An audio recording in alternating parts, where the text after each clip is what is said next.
అనిపిస్తుంది ప్రభుత్వ పనితీరులకు సంబంధించి 1 ఇయర్ అవుతుంది కాబట్టి జూన్ 12కి ఒక సంవత్సరం వార్షికోత్సవం సెలబ్రేషన్స్తో పాటు మహానాడు సభలు జరుగుతున్నాయి. ప్రభుత్వం ఏం చెప్తుందంటే మొన్న కర్నూలు సభలో ఎవరైతే చంద్రబాబు గారు ఏమన్నారో గతంలో ఆర్థిక వెసులుబాటు అంచనాలు వేయలేకపోవడం వల్ల లేట్ అయింది ఉచిత బస్సు. సో ఈసారి ఖచ్చితంగా ఉంటుంది ఆగస్టు 15 నుంచి అంటున్నారు. ఎలా ఉంటుంది ఉచిత బస్సు అనేది కాన్సెప్టే పరమ దరిద్రం. ఇప్పుడు బెంగళూరులో కూడా ఈ ఉచిత బస్సు పెట్టారు, అక్కడ కూడా సరిగ్గా రన్ అవ్వట్లే. తెలంగాణలో కూడా ఉచిత బస్సు పెట్టారు, అక్కడ సరిగ్గా మెయింటెనెన్స్ అవ్వట్లే. ఈ భారం అంతా ఎవరి మీద పడుతుంది?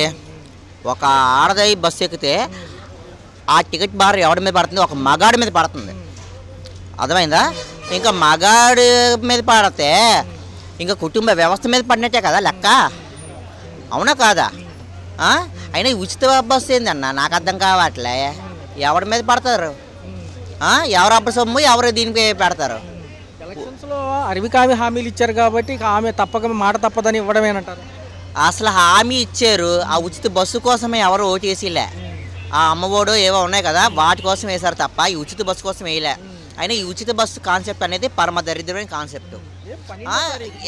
ఇప్పుడు ఆల్రెడీ ఆర్టీసీ అనేది అప్పుల్లో ఉంది, ఈ ఉచిత బస్సు కాన్సెప్ట్ పెడితే ఇంకా అప్పులు ఉన్నట్టే కదా. ఇప్పుడు ఉచిత బస్సు పెట్టారు, టికెట్ల ఛార్జీలు పెంచుతారు కదా. పెంచినప్పుడు అది ఎవడు కొంటాడు? ఆడదైతే కొనదు, ఒక మగడే కొంటాడు. ఆడికి వచ్చే కూలి ఎంత, ఆడికి వచ్చే జీతం ఎంత, ఆడికి వచ్చే నిత్యావసర సరుకులే పెరుగుతున్నాయి. ఒకటన్నా కరెంటు బిల్లు పెరిగింది, నిత్యావసర సరుకులు పెరిగాయి. ఇప్పుడు ఇలాంటి ఉచితాలు పెడితే రేపు పొద్దున్న ఇంకా పెరుగుతాయిగా. దీంతో పాటు ఆటో కార్మికులు కానివ్వండి పెరుగుతున్నాయా? ఆటో వాళ్ళు పోనీ అది ఆటో వాళ్ళది కూడాను ఈ ఉచిత బస్సు పెడితే ఆటో వాళ్ళు కూడా జీవనశైలి పోద్ది కదా. ఇంకా ఆటో ఎవడెక్కుతారు? ఏ మగాడే ఎక్కాలి, ఆటోలు కూడాను రండయ్యా రండయ్యా అని పిలుస్తారు. ఇంత భారం. మరి ఇప్పుడు రేపు టికెట్ కొన్నా మగవాడికి చోటు లేకపోతే ఏంటి పరిస్థితి? ఇది అసలు మగాడు అంటే ఎలాగొందంటే దరిద్రానికి రాష్ట్రంలో మగాడికి అనే వాల్యూ లేదన్న. మగాడు అనేవాడు ఒక అంటే నేను ఒకటి అడుగుతా, నాకు తెలియక అడుగుతున్నా, ఇది చాలా వరకు నేను అందాం అనుకుంటున్నా. ఓటు హక్కు అనేది ఎవరికి ఉంది? ఒక ఆడదానికే ఉందా? అంటే ఆడద వేస్తేనే మీరు ఇది అవుతారా, గెలుస్తారా? లేకపోతే మగాడు వేస్తే మీరు గెలవరా? ప్రభుత్వాలు ఇచ్చే హామీలు ఎక్కువ మహిళల్ని ఫోకస్ చేస్తారు. మహిళలకే అదొక్క దరిద్రం తీసేస్తే హ్యాపీగా ఉంటుంది అన్న.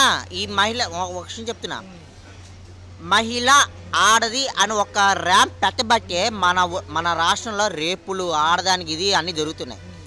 అది సమానంగా పెట్టండి, ఎలాంటివి జరగవు క్రైమ్స్ అనేవి. రాయితీలు ఇస్తే బాగుంటుంది కానీ ఉచితాలు వద్దంటారు. వద్దు. ఇప్పుడు పిల్లలు భవిష్యత్తు కోసం డబ్బులు ఇస్తాను అంటున్నావు, ఓకే దాన్ని యాక్సెప్ట్ చేస్తాను నేను.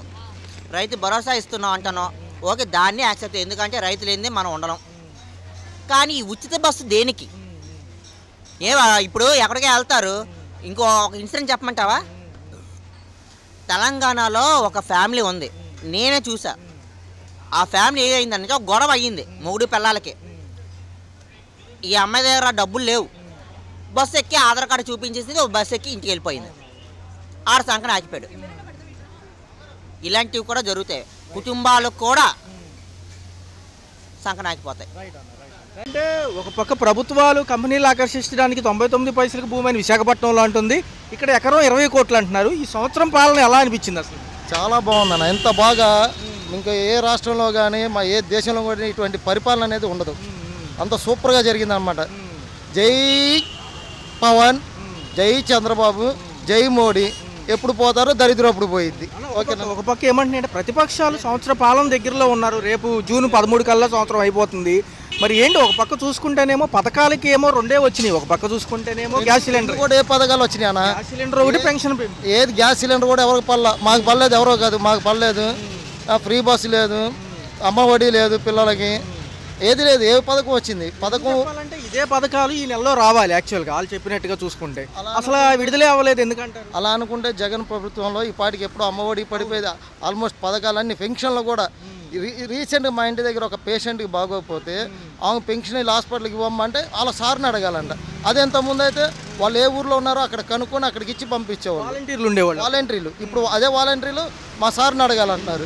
అలా ఉంది పరిపాలన. ఇంకా అంత మొదటి వారంలో కొన్ని స్కూల్స్ ఓపెన్ అవుతున్నాయి, రెండో వారంలో ఓపెన్ అవుతున్నాయి. మరి ఇక తల్లికి వందనం లేనట్టేనంటారు. 15,000 ఇస్తారు. తల్లికి వందనం ఎందుకన్నా, తండ్రికి దండం పెట్టేస్తే మా డైలీ వైన్స్ మేము మా డబ్బుతోనే నా కొడుకులంతా బాగుపడేది.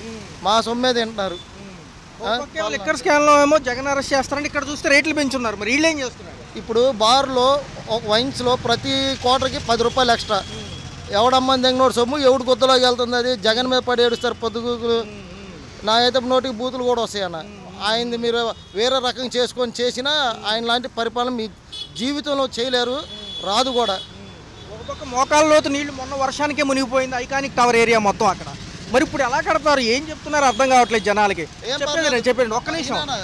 సింపుల్గా చెప్తాగా, ఇప్పుడు షిప్లు ఉన్నాయి కదా, అలాగే షిప్లోనే భవనం కట్టేస్తారనమాట, రాజభవనం. డైరెక్ట్ షిప్పే నీకు ఎంత లోతు, మోకాళ్ళ లోతు కాదు, నీకు తాటి చెట్టు లోతు వచ్చిన నీరు పైన తేలాడుతూ ఉంటుంది.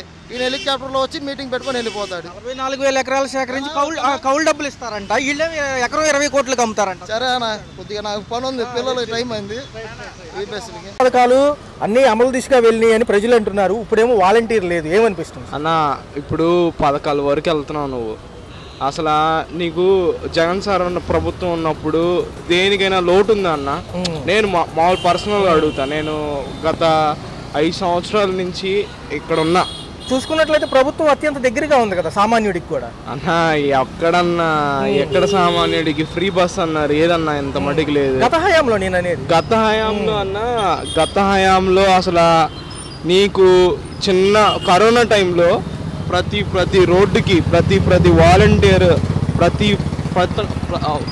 ప్రతి దానికి చేసింది వాలంటీర్ కానీ ప్రభుత్వం కానీ. కానీ ఈ ప్రభుత్వం అసలు మరి నాకైతే తెలియట్లేదు అన్న. అన్న మరి చూసుకుంటే ఎన్నో సంక్షేమ పథకాలు, 9 పథకాలు దాన్నే యాస్టీజ్గా దింపి బడ్జెట్లు డబల్ చేసి ఇప్పుడేమో వాళ్ళు చెప్పడానికే పథకాలు. ఇప్పుడు ప్రజెంట్ జగన్ సార్కి ఏంటంటే అబద్ధం చెప్పడం రాదన్న. వీళ్ళు ఏంటంటే ఏదో మాయ మాటలు ఏదో చెప్పి ప్రభుత్వంలోకి వచ్చారు. వచ్చిన తర్వాత ఏదన్నా 7 నెలలు అవుతుంది, ఏముంది ఇప్పుడు? మీకు ఏమన్నా అందినాయా? మరి మాకు ఏమి అందల. ఏ అంశం అడిగినా ప్రతిపక్షాలు డైవర్షన్ చేస్తున్నారు కన్నా. అన్న 2027 లోడింగ్ అన్న. మళ్ళీ జగన్ సార్ వస్తారు ప్రభుత్వంలోకి. మళ్ళీ మనకి బ్యాక్ టు బేస్. ఖచ్చితంగా 2027 జమిలీ ఎలక్షన్స్ ఉంటే ప్రతిపక్షాలకి మంచి ఆస్కారమే ఉంటుంది అన్న. రేపు జనవరి 27 నుంచి జగన్ అన్న మళ్ళీ రోడ్ మీదకి వచ్చేస్తున్నాడు. మళ్ళీ యాజ్ ఇట్ ఈస్ మళ్ళీ ఆయన పాదయాత్ర చేస్తాడు. మళ్ళీ మావులే, మళ్ళీ మనం పాత జగన్ అన్న చూస్తాం. అంటే 7 నెలలు అయిపోయింది వీళ్ళు వచ్చి. ఎందుకని ఎంత టైం తీసుకుంటున్నారు? ఒక 2 పథకాలు అది కూడా టైం తీసుకోవడం అంటే వీళ్ళకి లేదన్న. ఇప్పుడు కూటమి ప్రభుత్వం ఉంది, పైన అక్కడ ఏం చెప్తే వాళ్ళు అలా చేయాలి. వీళ్ళ సొంతగా వీళ్ళు చేసేది ఏముంది చెప్పండి, అవునా కదా? మరి ఇప్పుడు చూస్తేనేమో రేపు ఉగాది నుంచి ఉచిత బస్సు అంటున్నారు, మహిళలకు 1500, తర్వాత తల్లికి 100 అదే అన్న. ఇచ్చాక అదన్న అవన్నీ మనకి ఇచ్చాక, మనకి అమల్లోకి వచ్చాక చూద్దాం. ఇప్పుడైతే మనకు అది ఏదైనా టైం టేకింగ్ అన్నారు కదా, చూద్దాం. వాళ్ళకి కూడా ఇచ్చాం, 7 నెలలు అవుతుంది, చూద్దాం. ఇస్తే వెల్ అండ్ గుడ్. రేపు 3వ తారీఖు చూసుకున్నట్లయితే కనుక ఏదైతే ఫీజు రింబర్స్మెంట్ల గురించి కూడా పోరాడతామన్నా. చాలా మంది స్టూడెంట్స్ సఫర్ అవుతున్నారు అన్న, అదైతే వాస్తవం. చాలా మంది, ఒకరు కాదు ఇద్దరుగా, చాలా మంది సఫర్ అవుతున్నారు. మరి పదవిలోకి వచ్చే ముందు పవన్ కళ్యాణ్ గారు ఎన్నో చెప్పారు, ఉద్రేకపూరితమైన మెసేజ్లు ఇచ్చారు అన్న.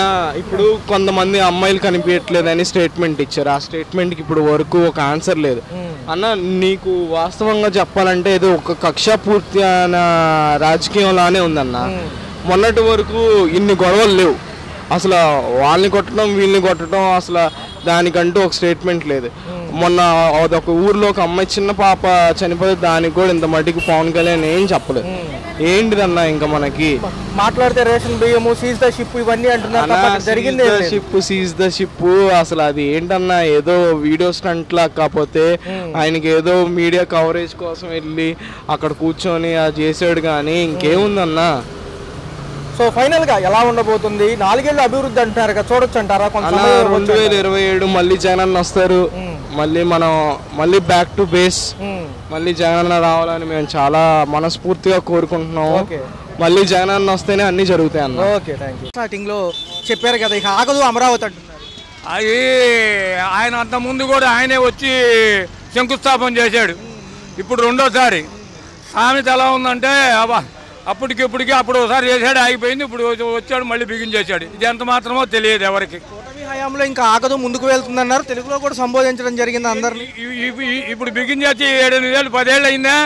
10 ఏళ్ళ నుంచి కానీ ఇంకేమవుద్ది? మాటలు చెప్పేదానికి చేసేదానికి తేడా ఉంటుంది. కంపెనీలతో సహా అనేక సంక్షేమ అభివృద్ధి పనులకి నిన్న వర్చువల్గా ఎక్కడైతే కంప్యూటర్ ద్వారా ఆమోదం పొందినట్టుగా వదిలేరు. మరి ఇవన్నీ కూడా ముందుకు వెళ్తే ఎక్కడ ఆగదంటున్నారు. వస్తారు, ఫ్రీ బస్సులు పెట్టి, భోజనాలు పెట్టి, డ్రింకులు ఇచ్చి, చక్కెర పొంగళ్ళు ఇచ్చి అన్నీ ఇస్తే జనాలు ఎందుకు గారు ఫ్రీగా తీసుకెళ్తా ఉంటే దేనికైనా వస్తారు. అంతకుముందు బస్సులు 4 బస్సులు వేసి 4 బస్సులు మీటింగ్ పెడితే జగన్ బస్సులను ఆఫ్ చేశాడు అన్నారు. నిన్న మొత్తం ఆఫ్ చేసి పారేశారు. జనాలు అంత ఇబ్బంది పడ్డారు. రైతుల త్యాగాలు మర్చిపోమని పవన్ కళ్యాణ్ గారు అంటున్నారు కదా, భవిష్యత్తు ఇచ్చారు త్యాగంతో పాటు అంటున్నారు. ఏంటి ఆయన అలాగే చెప్తాడు. ఆ ముందున్న ఉడుకు రక్తం ఇప్పుడు లేదు ఆయన దగ్గర. అది ఎందుకంటారు సార్? ఏమన్నా ఎందుకంటే అప్పుడేమో సలసల కాగింది, ఇప్పుడేమో సలసల చల్లారిపోయింది. అది ఆయన కూడా ప్రసంగంలో ఆయన పిలిచి మరి గిఫ్ట్గా చాక్లెట్ ఏదో ఇచ్చినట్టున్నారు. ఇస్తారు చాక్లెట్, తినడానికి తీయగా ఉంటుందని చాక్లెట్ ఇస్తారు. మనకి జనాలకు తాయిలాలు ఇవ్వటం వల్ల మీకు ఆ ఇంట్లో అది ఇస్తాం, ఇది ఇస్తాం, అది ఇస్తాం అనేది సంవత్సరం అయింది. ఒక గ్యాస్ బండ్ ఒకసారి ఇచ్చారు, పెన్షన్ ఒకటి ఇచ్చారు. 6000 పెన్షన్లు సగం తీసేశారు. అలాగే ఉంటుంది. భవిష్యత్తు ఎలా ఉండబోతుంది సార్? ఖచ్చితంగా మనం చెప్పలేమండి. రేపు సంగతి మనం ఏం చెప్పలేము. ఇవ్వాలేంటో రేపేంటో ఎవడు బ్రహ్మదేవుడు కూడా చెప్పలేడు. ఆ రోజులో బ్రహ్మంగారు రాశాడు కాబట్టి మనం ఇవ్వాలనుకుంటున్నాం. ఒక పక్క యుద్ధం జరుగుతున్నా దాన్ని పక్కన పెట్టి వచ్చారంటున్నారు కదా ఆయన. వస్తూ ఉంటారు, పోతూ ఉంటారు. పాకిస్తాన్ గురించి మనం మాట్లాడటంలా మళ్ళీ రేపు అతను అవకాశం ఉందనుకో మళ్ళీ పాకిస్తాన్ మనకు బంధువులు అంటారు. అది రాజకీయ నాయకుల్లో ఏముండేదంటే అలాగ ఉంటుంది. ఒక పక్క చూసుకుంటే సూపర్ 6 పథకాల్లో ఇంకా మిగతా ఇవ్వాల్సినవి ఉన్నాయి దారిలో. చేస్తుంటే సూపర్ 6 ఏంటి అన్ని ఇచ్చేట్లా మనకి ఏంటి? నాకు అన్ని ఇచ్చేస్తున్నాయి, నాకు అన్ని వచ్చేస్తున్నాయి. ఎలా ఉంది తదుపరి ప్రభుత్వాలు చెప్పే అన్ని మాటలు నమ్మొచ్చా? ఇప్పుడు చెప్పెళ్ళారు ఒక ఆయన పెద్ద ఆయన సూపర్ అని. రేపు అంట ఇవాళ అడుగుతానంటే రేపు ఇస్తాను అంటున్నాడు. కమిటీ అసలు వద్దందుకు అక్కడ కట్టొద్దందుకు మోకాళ్ళు నీళ్ళు నిలుస్తున్నాయి. వాళ్ళు ఎవరన్నా చెప్పడానికి, నేను సీనియర్ నాయకుడు అయితే. ఖచ్చితంగా డెవలప్మెంట్ ఎలా ఉంటుంది బాబాయ్ గారు? డెవలప్మెంట్ అనేది ఎలా ఉంటుంది? 4 ఏళ్ళు మరి చెప్తున్నారు కదా, కనబడుతుంది కదా డెవలప్మెంట్. ఇంతగా నీకేం కావాలి? మాజీ నాయకుడేమో అభివృద్ధి వికేంద్రీకరణ మంచిది, అన్ని చోట్ల డెవలప్ అవుతుందని ఆయన చెప్పారు. ఎవరు? జగన్ గారికి తెలియ చెప్పాడు. ఈయన తెలుసు కదా దాన్ని, ఆయన తెలియక చెప్పాడు. బాబు అందరూ బాగుండాలి అని ఆయన అంటే కాదు నేనే బాగుండాలంటారు వీళ్ళు. ఒకసారి అమరావతి విషయాలపై డైవర్ట్ చేసి పథకాలు అయిపోయారు. పథకాలు ఇచ్చేస్తున్నారు అందరికి. ఎప్పుడు బల్లోడు మీకు తెలియదు, మాకు మాత్రమే తెలుసు. మేము టీడీపీ వాళ్ళం కదా, మాకు వచ్చేస్తున్నాయి. టీడీపీ వాళ్ళం మాకు వచ్చేస్తున్నాయి.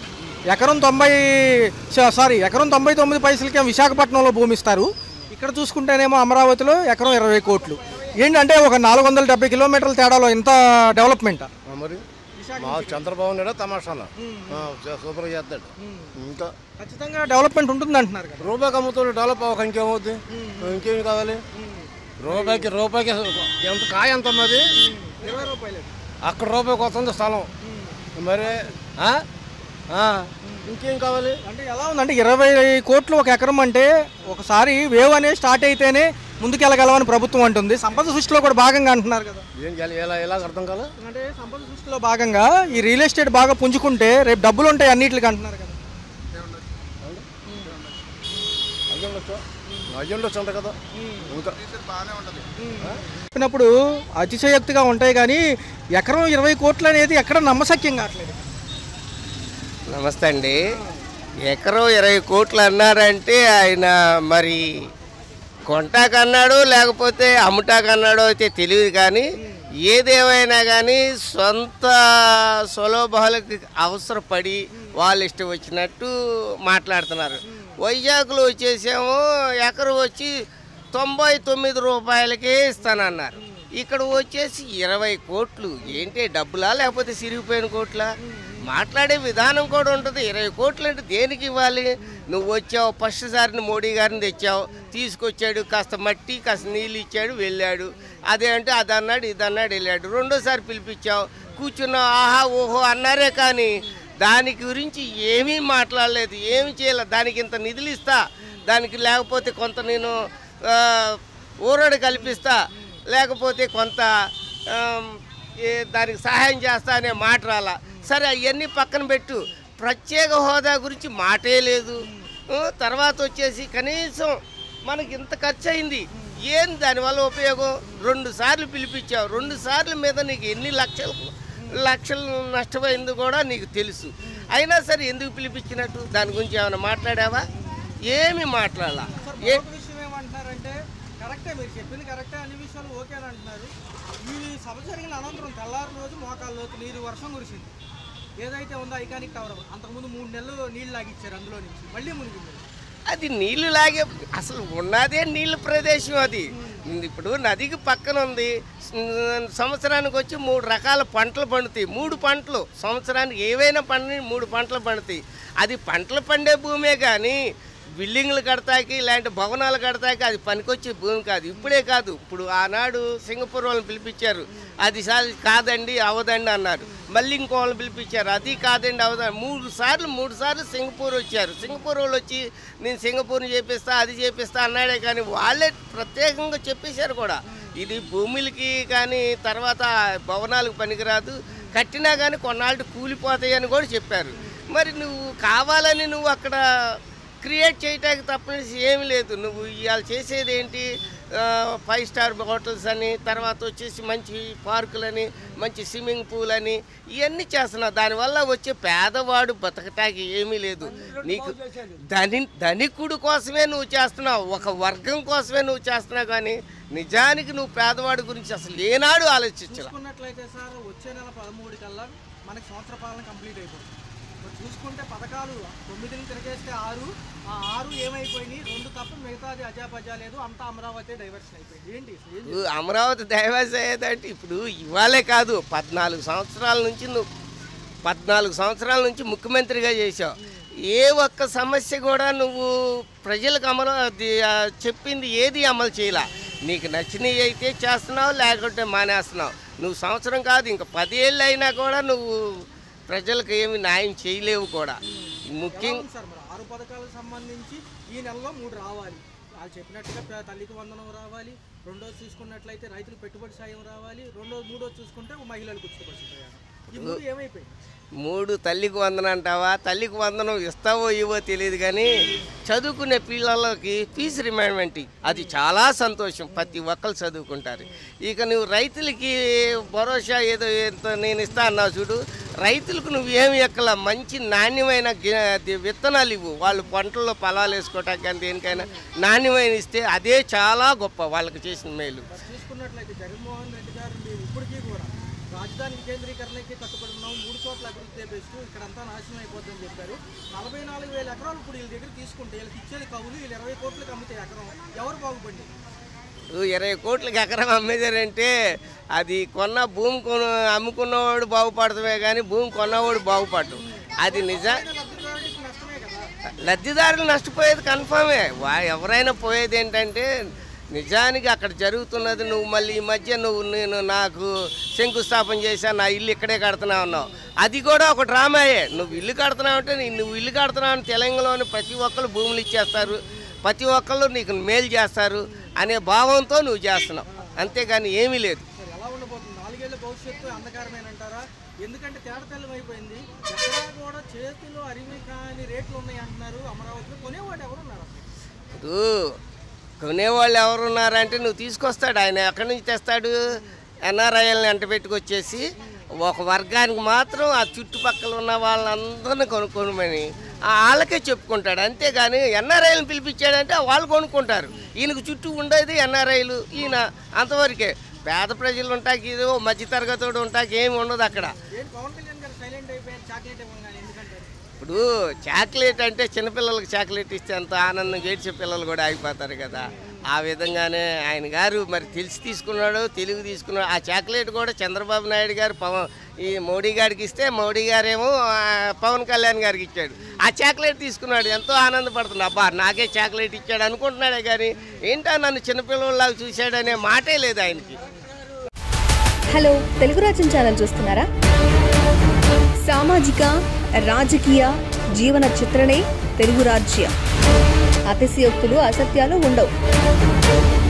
రాజకీయ కోణం కాదు, ప్రజా కోణమే కొలబద్ద. తెలుగు రాజ్యం వీక్షణ మీ ఉత్తమ అభిరుచికి నిదర్శనం.